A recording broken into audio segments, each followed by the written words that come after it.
Shri R V Babu, നമുക്കറിയാം ഇപ്പോൾ ഹൈക്കോടതി ഏറ്റവും ഒടുവിൽ ശബരിമല സ്വർണ്ണ കവർച്ചയിൽ ഒരു നിർണായക നിരീക്ഷണം നടത്തിയിരിക്കുകയാണ്. ഒരു ചലച്ചിത്ര ഗാനത്തെ ഉദ്ധരിച്ചുകൊണ്ടാണ് ഹൈക്കോടതി ഇപ്പോൾ ഈ ഒരു സുപ്രധാനമായ നിരീക്ഷണം നടത്തിയിരിക്കുന്നത്. സ്വർണ്ണ കവർച്ച നടത്തുന്നത് കൂട്ടക്കവർച്ചയാണെന്നാണ് ഹൈക്കോടതി പറഞ്ഞത്. എങ്ങനെ നോക്കിക്കാണുന്നു? ഹൈക്കോടതിയുടെ ഇതപര്യന്തമുള്ള ആദ്യത്തെ കമന്റ് അല്ല ഇത്തരം ഈ സ്വർണ്ണ കവർച്ചയെ കുറിച്ച്. പഞ്ചാഗ്നി മധ്യേ തപസ് ചെയ്താലും ഈ പാപകർമ്മത്തിന് പ്രതിക്രിയയാകുമോ എന്ന് പ്രതികളോടായിട്ട് ജാമ്യ ഹർജി തള്ളിക്കൊണ്ട് പറഞ്ഞത് ഹൈക്കോടതി ഇത് കൊടും കൊള്ളയാണ്, കൂട്ടക്കവർച്ചയാണ്, റോബറിയാണ് എന്നാണ്.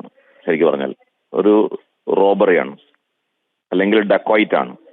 തിരുവിതാംകൂർ ദേവസ്വം ബോർഡിന്റെ പേര് തിരുവിതാംകൂർ ദേവസ്വം ബോർഡ് എന്നുള്ളതിന് പകരം തിരുവിതാംകൂർ ഡക്കോയിറ്റ്സ് ബോർഡ് എന്ന് മാറ്റി പറയേണ്ട ഒരു സ്ഥിതിയാണ്.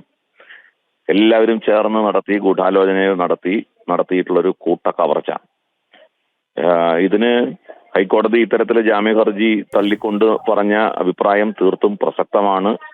പക്ഷേ ഈ അന്വേഷണത്തിന്റെ ശക്തി സ്രോതസ്സുകളായിട്ട് ഈ പ്രതികൾക്ക് നിൽക്കുന്ന ആളുകളിലേക്ക് അന്വേഷണം എത്താൻ തക്ക രീതിയിൽ ഹൈക്കോടതി അതിന് കുറച്ചുകൂടി ശക്തമായ നടപടികൾ എടുക്കണം. അത് കേസ് കേൾക്കുന്ന കോടതിയാണ് ചെയ്യേണ്ടത്, ജാമ്യ ഹർജി പരിഗണിച്ച കോടതിയല്ല.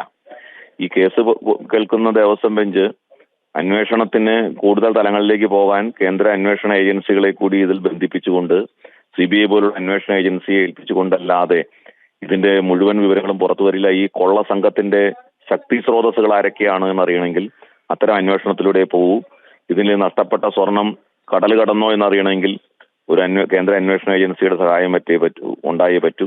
ആ നിലയ്ക്കുള്ള ഗൗരവം ഇതിന് ഹൈക്കോടതിയുടെ അന്വേഷണം മോണിറ്റർ ചെയ്യുന്ന ബെഞ്ചിൽ നിന്നുണ്ടാകും എന്നാണ് പ്രതീക്ഷിക്കുന്നത്.